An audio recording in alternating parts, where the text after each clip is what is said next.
Assalamualaikum. Pada kesempatan ini saya akan berbagi cara pengeditan dasar foto yang berformat RAW pada Adobe Photo CC. Jadi untuk foto yang berformat RAW biasanya memiliki data yang besar, biasanya sampai 20 MB ke atas. Sementara kalau foto yang menggunakan format JPEG atau JPG itu biasanya mungkin antara 5 sampai 10 MB. Sehingga dari data itu kita bisa lihat kalau foto RAW ini memang masih mentah dan dia mempunyai data yang banyak. Seperti ini saya contohkan, kalau di komputer itu terbaca CR2.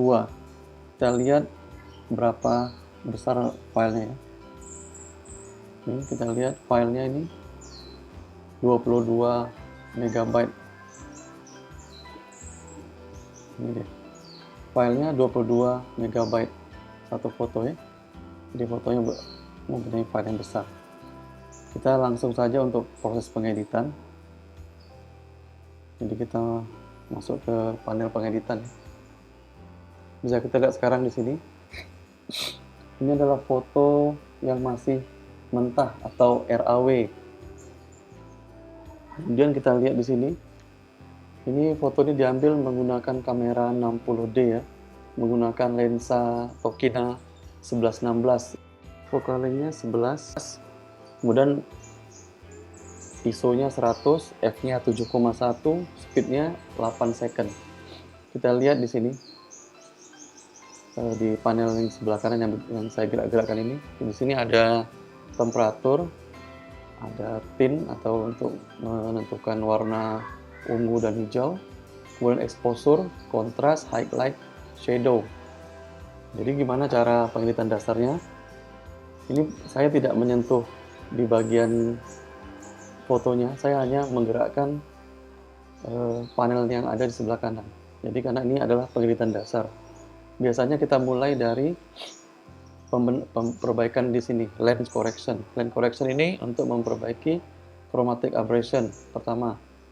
Kemudian untuk lensa. Jadi lensanya dia agak bergerak, awalnya cembung menjadi cekung. Jadi dia dari efek cembung itu berubah agak sedikit diluruskan. Untuk chromatic aberration itu adalah biasanya kalau di foto-foto itu ada warna ya, warna ungu di ujung-ujung foto itu. Biasanya di sini, di ujung-ujung sini ada warna ungu itu. Kita lihat di sini ya. Ini fotonya masih gelap ya. Nah di sini. Jadi coba kita lihat abrasionnya. Nah, di sini kan jadi nampak warna hijau ya. Nah ini di sini dilihat ini ada warna hijau, ada ungu nih. Ini namanya chromatic aberration. Jadi kita bisa hilangkan sedikit di sini. Lihat, hilang kan? Kalau kita angkat lagi, keluar deh. Saya zoom lagi ya. Nah ini warna hijau nih, hijau merah-merahan, ini kemerahan ungu. Ini kita bisa perbaiki dengan remove chromatic aberration. Ini bisa kita lihat ya, udah hilang ya. Jadi disitulah keunggulan dari pengeditan menggunakan file dalam bentuk RAW atau RAW. Kemudian kita masuk ke sini di noise-nya. Kemudian kita angkat lagi noise-nya. Biasa ada noise, tapi ya ini seperti noise ini. Nah, ini kita bisa juga memperbaiki noise-nya sedikit, tidak terlalu banyak, karena kalau kita terlalu banyak menekan noise akan menghilangkan ketajaman foto.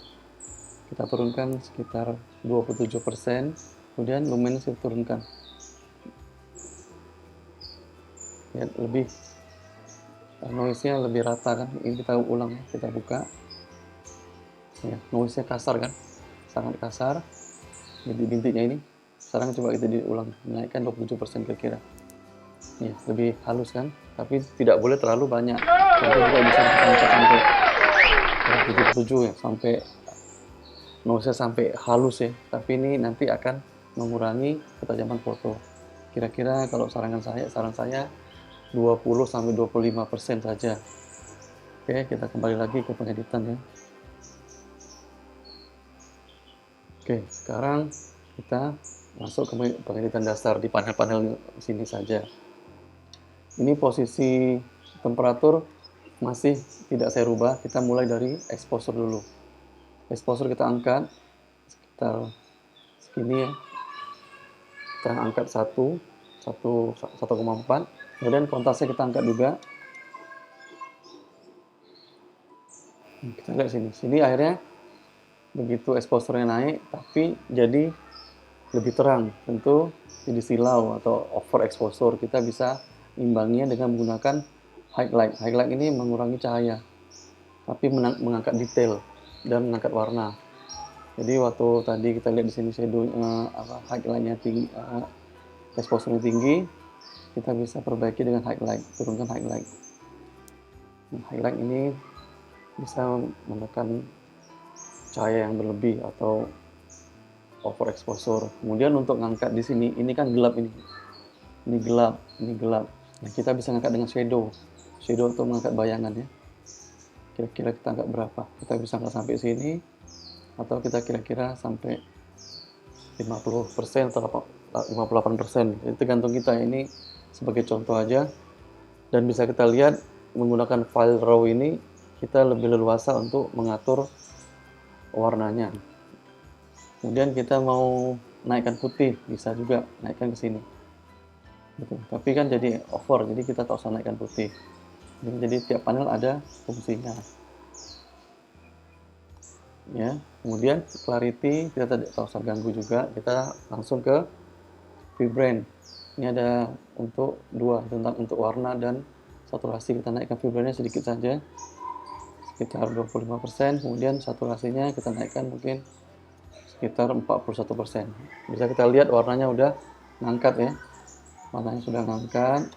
Tapi di sini kalau kita lihat agak keunguan, jadi kita bisa turunkan sedikit yang warna ungu ini, turun sedikit ke hijau, sedikit aja. Kemudian yang supaya tidak terlalu ungu, kita turunkan warna kuning. Ini warna kuning biasa warmnya, untuk warna warm atau warna hangat, seperti itu. Jadi hanya kita geser-geser panelnya sesuai selera.